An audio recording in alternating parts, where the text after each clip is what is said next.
Let's go to Japan now, where 2 people have been shot dead and a third injured in a shooting at a military training range in the central Gifu prefecture. They're all members of Japan's ground self-defense force. Police have arrested a teenage soldier on suspicion of murder. Our Tokyo correspondent Shama Khalil gave us the latest.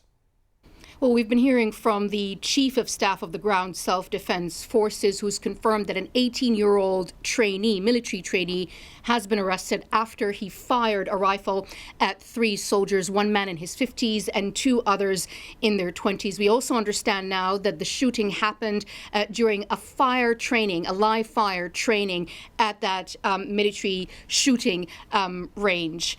And we also know that 2 now have died. The Defense Ministry also said that the 3 who were shot at, the 3 victims, were the instructors, that this live fire shooting training was for trainees, for new recruits and potential candidates, and that we understand he was a new recruit, the 18-year-old shooter.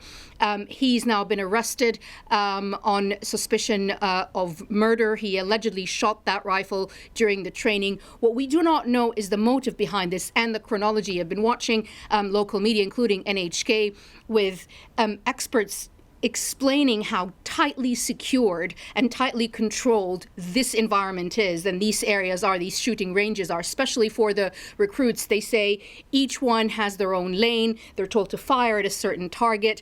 There aren't guns lying around. Essentially, these are locked up quite carefully and assigned also quite carefully. And so this is a very different context because it's a military context and it's a live fire shooting training. But it still remains quite shocking because gun violence in Japan is quite rare. We know that, last year when the former Prime Minister Shinzo Abe was assassinated, he was gunned down. The perpetrator used a homemade gun, which shows you how difficult it is to get your hands on a gun here in Japan. But that still rocked the country and shocked everyone here and around the world. This year, a few months ago, Japan was also rattled when the current Prime Minister, Fumio Kishida, was attacked with a smoke bomb. That was also quite shocking. And a few weeks ago, I was reporting on an incident, a knife and a shooting incident where 2 policemen were killed. All of this is to say that, yes, these incidents happen, but because of Japan's very strict rules on gun ownership, they still remain very rare. Civilians are only allowed to own gun rifles or air guns, and to do that, they have to get a license. They have to go through mental health tests and very strict exams.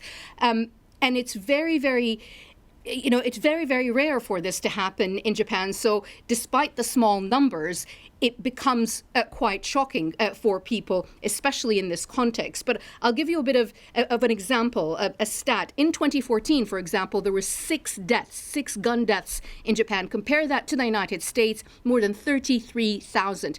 This is why when this happens, it's quite concerning for people here around the country. Shama Khalil for us in Tokyo there.